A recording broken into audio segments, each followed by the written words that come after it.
Hello फ्यापुलो टासिदिले सबैमा र आज चाहिँ फेरि मैले बियरको बोतलमा फेरि पनि एउटा मूर्ति बनाउन गइरहेछु है।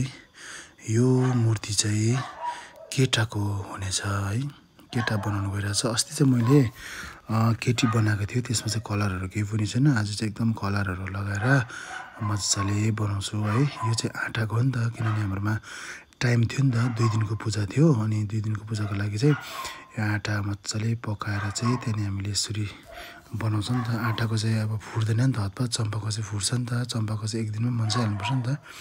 त्यही कारणले गर्दाखेरि यसरी बनाएर यसरी पेन्टिङहरू गऱ्यौँ है। एकदमै त्यो बत्तीको एकदम प्रब्लम भएको कारणले गर्दा चाहिँ यति साह्रो बिजोग भएर चाहिँ मोबाइलको टर्च लाइट लगाइ हामीले बनाइरहेको छौँ यसलाई है। अन्त यो एकदमै साह्रो पऱ्यो त्यो दिन चाहिँ, एकदम टाइम पनि पुरा लाग्यो। यो लाइटै नभएको कारणले गर्दा चाहिँ यस्तो भयो है।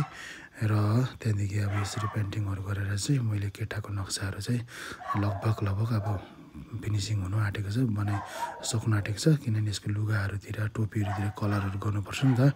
कलरहरू गरेन भने त्यस्तो राम्रो देख्दैन नि त। फेरि अब आँटाको हो, त्यसले गर्दाखेरि चाहिँ यसमा चाहिँ मजाले यसरी आँखाहरू बनाउनु पर्छ हो। ब्रस पनि अलिकति सानो हुनुपर्छ यसमा चाहिँ। अनि त्यसले गर्दाखेरि चाहिँ यो चाहिँ एकदम राम्रोसँगले बनायो भने चाहिँ पछि अर्को जुनीको लागि पनि राम्रो हुन्छ भनेर भन्छन् है। यो चाहिँ अब तपाईँको यो तामाङ टोपीहरू बनाएको र यसमा चाहिँ यस्तो बनाइसकेर चाहिँ यस्तो भयो।